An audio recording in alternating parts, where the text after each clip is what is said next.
there is surely something giving Atiku this so much confidence.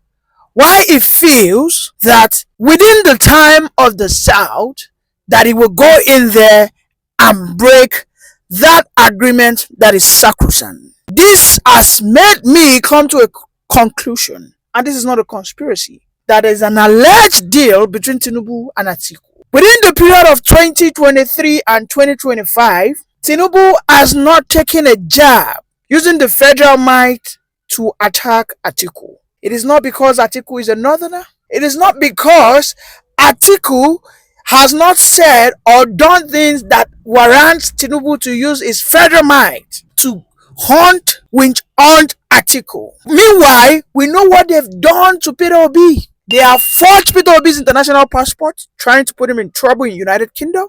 They have gone after his brother's properties when they saw that Peter Obi's head seems to be like a coconut, unbreakable, and he remains unshakable. They have gone just after Peter Obi's businesses when they are placing so many forms of levies and embargoes, taxes on his business. Here is why I come to that conclusion, that what Atiku has been set out to do is clear. Just some hours ago, saw Atiku officially resigning PDP. Let us take Tinubu out of this conversation and let an Atiku with Peter Obi go into an election. You and I will know that Peter Obi will floor Atiku hands down. So why is Atiku, who understands that he cannot win even if he becomes the flag bearer of ADC, why is he looking so convinced and confident in this race against Tinubu come 27? It is clear there's a deal, an alleged deal. Hold on to Peter Obi, convince him, confuse him, let him work with you. You guys should run together, right? Work together for that coalition. Ensure he runs with you in the primaries. I know, because I can bet anything with it that Atiku, if he goes into primaries with Peter Obi, he will floor Peter Obi. Because Atiku, according to the report, has always been dollarizing primaries. Are you telling me it is now at the wee hour where he understands that he has shorter time to contest? This might probably be, in the next 4 to 8 years, will be his last time. So you mean Atiku will now say he will leave his ways that he has known ever since the days of his youth? He will now say now is when he wants to run a primary that is free and fair. You have to open your eyes and be realistic and apply simple sense. They want to run this man straight, and I think they are succeeding. And let us argue and debate why they are succeeding. There is threat now that Peter Obi, you leave ADC, as you can see it on my screen, you lead ADC, forget about your political career.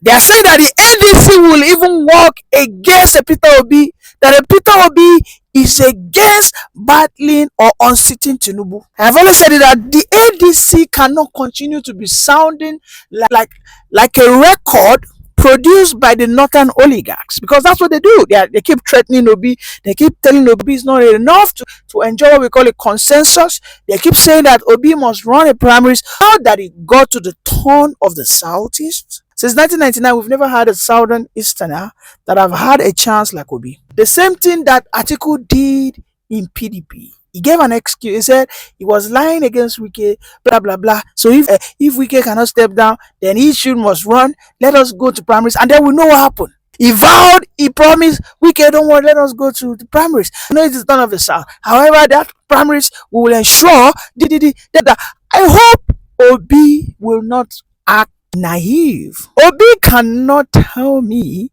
that ADC will tell you that they want to host or hold a free and fair election, and then you believe it. You will be the biggest of biggest gullible person on earth if Obi accepts such an offer. I repeat, I am coming to the conclusion that Tinubu and Atiku are in an agreement. According to my report, according to my mathematics, allegedly, I think they are in an agreement. I'm telling you, I think they've come to an agreement, and everything seems to be like gold. And we have always been told that it is not all that glitters that is gold. ADC seems like a fertile ground for anybody who sincerely from the south that want to actually unseat Tinubu. But the but there is the Atiku agenda. Oh, look at this video as you have it on my screen. Atiku right there at the Buhari's burial in the Buhari's families. We could see him looking so angry, so pompous. He's looking like an hungry and hungry lion right there. It looks like a man who has a sinister agenda ahead that he needs to execute. I keep saying it because why would Atiku, who knows he has tried to run during the turn of the South, failed? A man who understands that it is sacrosanct, that it has been agreed, whether written or unwritten, that there will always be what we call the North and South turn.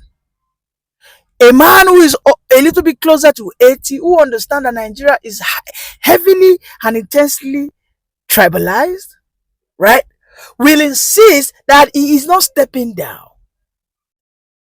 He actually called the southern pastors and southern leaders advice and plea to him. He called it a bluff. He said they should all just freak out. That he doesn't want to have any conversation about him stepping down. That he is a citizen. That he is a Nigerian. A private citizen for that matter. That he has every right to contest and hence nobody. You see, these power brokers, these people that has kept us in the position that we are, right?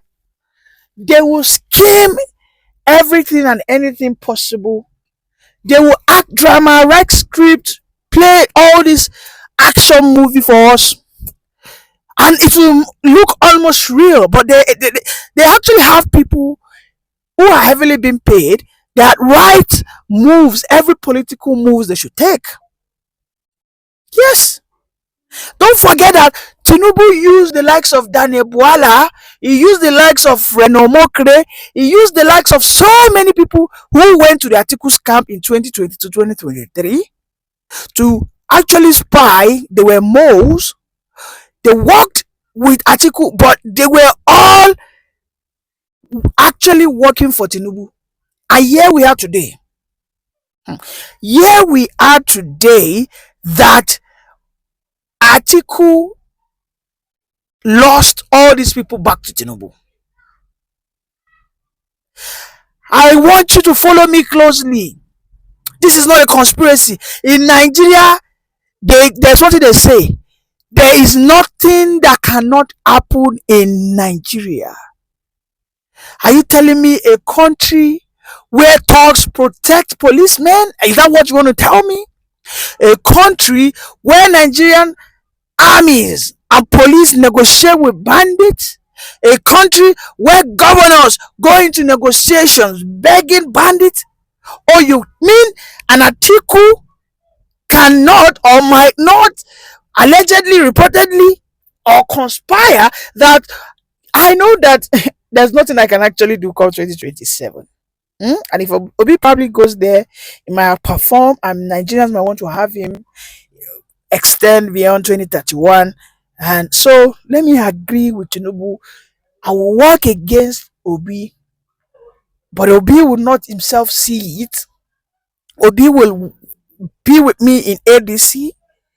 Okay, if Obi tries to pull out, we will threaten Obi. We will run agenda against Obi that Obi is the one, not actually the one that we are just going to ensure that we demobilize and the market and make obedience and Obi themselves feel unworthy to run, right? Because Obi will feel he has lost the support of the North. Okay, that Obi will probably not have that courage and confidence to run as it did in 2023, because in 2023 Obi damned whatever consequences that the North might want to met on him. We saw how Obi conquered. We saw how Obi was able to ride, climb, and descend on the tallest of mountains and the shallowest of valleys without Atiku endorsing him. So why is it that the endorsement of Atiku is so pronounced today? In fact, Atiku has now become even more valuable, more respected, more as in he is now like the currency that the ADC coalition are looking up to. It shouldn't be. Obi should be the guy that needs to call the shot. But what everybody are saying, listen, if you listen to conversation, I'm going to play you some conversations at the end of this program. If you listen to some conversation, you will see that Obedient are now begging Atiku. Did Obedient beg Atiku in 2022, 2023, and they got over 6 million votes? You can see what the Nigerian spirits do. These are what the Nigerian political oligarchs do. They make you lose your confidence. And this is why you will see that when you depart and detach yourself from this establishment called Nigerian contraption, you will begin to blossom. You'll see when Nigerians leave the corridors, the territory of Nigeria, they go elsewhere, maybe whether in Ghana, whether in US, whether in UK, you can see them when they aspire to become something, they achieve it. They attain their full potentiality. But the very moment you say that, let me ride along with the Nigerian process, you have to be corrupt for you to actually be successful. Are you with me? Yeah, you seeing what I've been trying to paint, the color, the picture I'm painting right here? Are you seeing it? Are you feeling me? So, Obi ambition, truncating it, for me, is what Atiku has been charged to do by his friend, his close ally, Tinubu. And mind you, Tinubu and Atiku have been very close since the days of 2023, 2003. If you don't know it now. Immediately after the first tenure of Obasanjo, 2003, Atiku and Tinubu started dating. They started having their their bromance in politics. Yes. Yes, we can say Tinubu has been able to outsmart Atiku, but they have always have that close allies. Atiku was the one who took Tinubu to break through into the north. You don't know? As at 27, Atiku was with Tinubu. Yes. As at 2011, Atiku was with Tinubu. As at 2019, Atiku went to meet Tinubu. You know? Yes. But somehow, because according to the northern hierarchy, Buhari is always above Atiku. You know, he's always above him in politics in terms of love and influence. And then Obi still won. It just by how many? You could even see that Atiku didn't even bother to contest that rigging that was alleged that occurred in 2019. He just let it go. He just let it go. Let it go. Obi was the one seen everywhere campaigning, you know, going to debate, you know, reading out all manner of economic postulations, policies that will work, that they will run, and all that. As of 2019, Obi was the shining light. Obi must see that Atiku is trying to dim him. And for me, I believe Atiku has a mandate to sort of drain the glory of this very bright man. I know that Atiku, no matter what, will not win the 2027 election. You can see they've started moving wavy, telling Obi that if he leaves, so now Obi has gotten into a call that he cannot step back. If Obi says he doesn't want to partake again, they've already released a memo that we will, your political career is dead and gone. Just imagine such a threat. They are showing their true colors. Atiku knows that he will wait to 2031 and willingly Tinubu will hand it over, because when Atiku gets there, he will not expose the nonsense, the mismanagement, whatever they've done to the Nigerian economy. He will not expose Tinubu, just as Tinubu is not exposing Atiku, is not exposing Buhari. You know, they have this, they are like a cabal, occultic in nature. Why do you think they don't expose themselves? They know if an Obi gets there, he will begin to speak up and start saying that, hey, see what this man not chop. Hey, he will go, hey, see what, hey, God of mercy, see what Buhari did. So they are protecting their class. They are protecting their class. I've taken my time to listen to people, and I must say, our opinions are all correct. But let me start by asking, what is actually the agenda of this coalition? Because, you know, past times, politicians have always come up to say, we'll work on security, education, health, this and that and that. It has always been empty promises. And this time again, I see a group of influential men in the country coming together to tag themselves ADC. What is their agenda? Is it personal? Are they truly going to work for the people or for their personal interest? I've been wondering this because, I mean, one thing I've noticed about Nigerian politicians is that they want their name to be there. They've always want their name to be there, just like this current Baba said, it's my turn.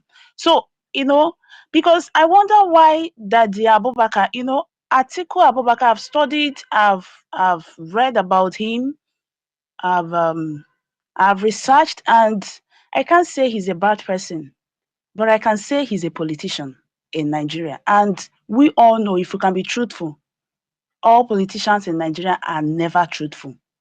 They've always been about themselves.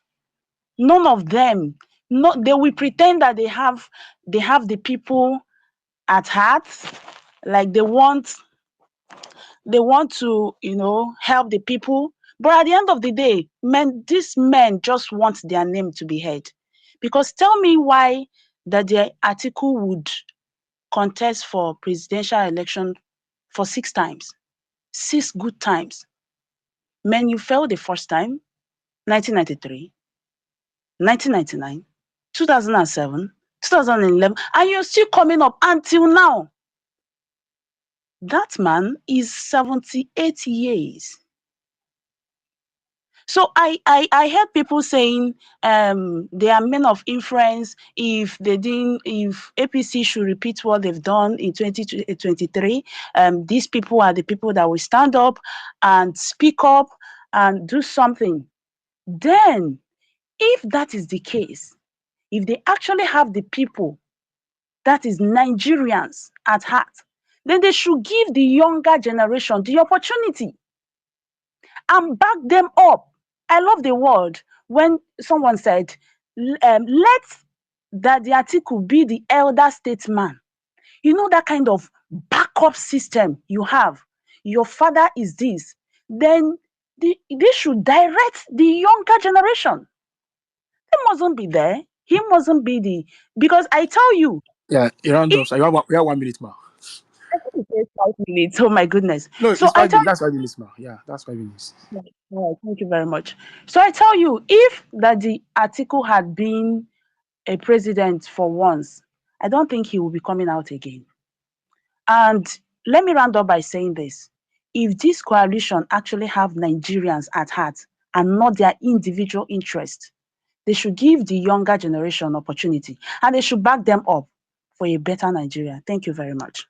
All right, thank you, ma. I want to ask you 2 questions. One, Okay. what do you mean by what do you understand? What kind of picture do you paint when you say younger generation? One, two, we talk about politicians. All of them are all the same. Is Peter Obi a politician? Thank you. Yeah, okay, let me start from the latter question. Peter Obi is a politician, yes, he is a politician. Because I remember after his governorship in Anambra State, he changed his party. That was when I knew he's a politician. And by politician, I mean I said what I said because sometimes it feels that there is this water that they drink after the election, or maybe there is this cabal they are answerable to that makes them lose their conscience, makes them lose their humanity, that makes them start acting up. And that is why I said they should give the younger generation opportunity. Probably because I was there when P2B was governor of Anambra State. I saw how he ruled. I can tell you that he Okay, no is problem.